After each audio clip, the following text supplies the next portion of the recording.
Bismillahirrahmanirrahim. Assalamualaikum warahmatullahi wabarakatuh. Alhamdulillah. Alhamdulillahirabbil alamin wassalatu wassalamu ala Rasulillah wa ala alihi wa mawalah amma ba'du. Barakallahu fikum. Sebuah nikmat yang begitu besar Allah Ta'ala kembali berikan kepada kita, dan senantiasa Ia limpahkan nikmat-nikmat tersebut. Di antaranya nikmat kita sehat, nikmat kita sempat, nikmat kita diberikan waktu luang sehingga kita dengan mudahnya belajar dari rumah kita masing-masing seperti itu. Baiklah, langsung saja kita mulai sedikit murojaah materi kemarin. Hari ini materi kita hanyalah mendalami dan juga sekalian murojaah materi yang sudah kita bahas kemarin. Pada pertemuan sebelumnya kita sudah mempelajari tentang sistem pencernaan pada manusia. Seperti nampak pada gambar, di sini sudah nampak diagram alur sistem pencernaan pada manusia. Nah, kita ulangi, di sini nampak diagram alur sistem pencernaan pada manusia. Sedikit kita murojaah kembali pembahasan kemarin. Salah satu ciri makhluk hidup itu adalah memerlukan makanan. Nanti makanan yang telah dimakan akan diuraikan dengan sistem pencernaan menjadi energi, seperti itu.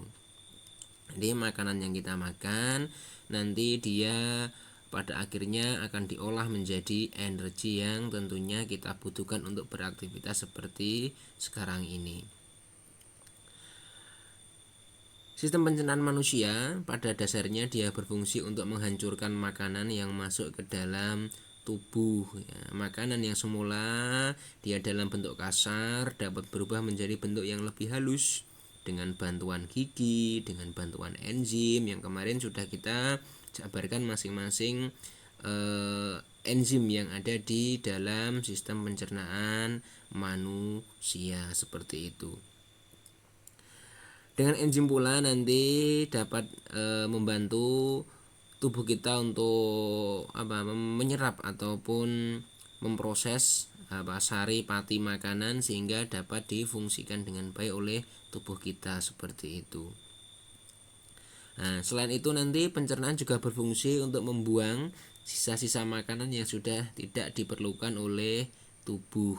Nah, di mana keberadaan zat-zat sisa tersebut dapat menjadi racun bagi tubuh manusia jika tidak dikeluarkan.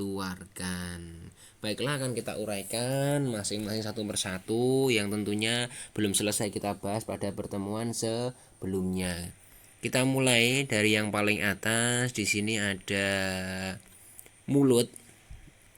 Nah, seperti nampak di sini mulut itu nanti dia terjadi proses ingesti. Ingesti yaitu proses memasukkan makanan melalui mulut. Nah, proses memasukkan makanan melalui mulut. Kemudian ada juga nanti proses mastikasi.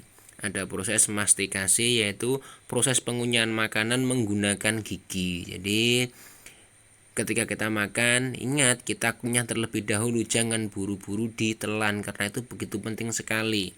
Nanti seberapa halus makanan itu kita kunyah nanti akan berpengaruh terhadap penyerapan gizi, apakah itu nanti maksimal atau tidak diserap oleh tubuh kita, seperti itu. Kemudian setelah itu makanan akan masuk ke kerongkongan. Nanti di sini ada yang namanya proses deglutisi. Ada proses deglutisi. Apa itu? Yaitu proses menelan makanan di kerongkongan. Proses menelan makanan di kerongkongan. Kemudian nanti makanan akan diteruskan ke lambung. Nah, nanti di lambung ada yang namanya proses digesti. Apa itu proses digesti? Yaitu proses pemecahan makanan dari zat yang kompleks menjadi molekul-molekul yang lebih sederhana dengan bantuan enzim yang ada di lambung. Nah, kemarin ada 3 enzim yang ada di dalam lambung manusia, seperti itu. Kemudian nanti setelah itu makanan akan diteruskan ke usus halus. Akan diteruskan ke usus halus, usus yang kecil yaitu ya, usus yang begitu panjang muter-muter di dalam perut kita, Masya Allah. Usus halus ini nanti di sana terjadi yang namanya proses absorpsi. Ya, apa itu?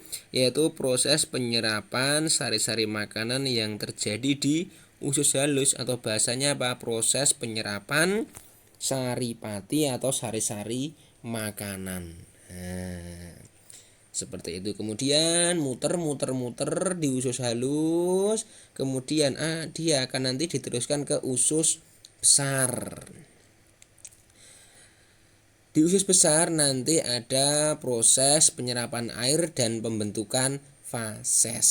Nah, ada proses penyerapan air dan pembentukan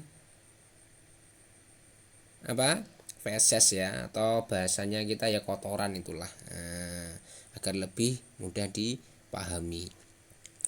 Kemudian nanti terakhir ada di anus, terjadi yang namanya proses defekasi ya. Apa itu?